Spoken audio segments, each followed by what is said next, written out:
অসহায় হয়ে গেছে, সেই মনের কাছে দিয়ে চাইলাম চাইবে বলেন। আমাকে অনেকে বলে আমাদেরকে তোমরা বেশি ইমোশনাল।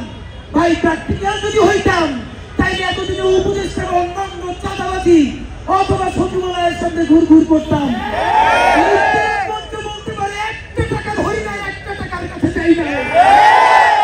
শহীদদের রক্তের সাথে আমাদের জীবনের বিনিময়ে যদি ইনসাফ আইনা দেওয়া লাগে, সেই ইনসাফ আইনা দিয়ে আমরা মৃত্যু চাই।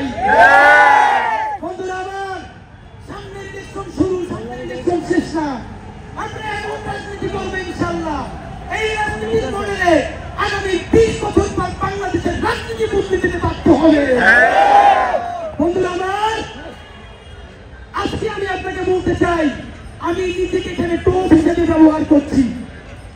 আমি আমার জীবনের ঝুঁকি নিয়ে আমি আমার পরিবারকে বলে, যেহেতু তারা আমার ব্যাপারে অনেক বিনিয়োগ করেছে, কালকে আওয়ামী লীগের অনেক পেজ থেকে আমি এখানে সকাল থেকে বসেছিলাম, সারা রাত ঘুমিয়ে আমরা 1 মিনিট প্রচন্ড অসুস্থ, যেন ওরা বলতে না পারে সরে গেছি। আমার কিন্তু 10 জন পাহারা দিয়ে নাই। যদি ওরা গুলি চালাতে আসে এসে চালাক, যেহেতু আসে নাই আমরা মিছিল নিয়ে এখন তাদের কার্যালয়ে যাব। এরপর যদি তারা এটাকে আগে যখন ছাত্রলীগ নামতো, সামনে পুলিশ, পিছনে র্যাব, নিজেরা মাথায় হেলমেট দিয়ে হাতে রিভলভার, এরপর তারা আমাদের উপরে আক্রমণ চালাইতো। আর আমাদের কাছে একটা লাঠি, হেলমেট নাই, সামনে পিছনে পুলিশ নাই, পিস্তল নাই।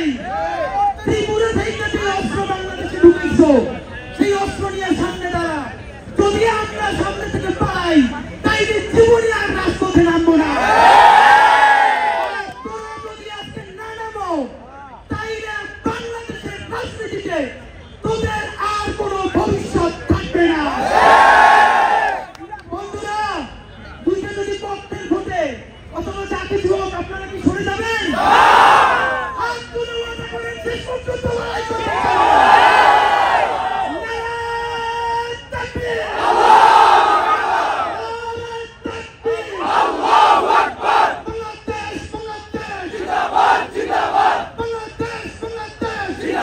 জিন্দাবাদ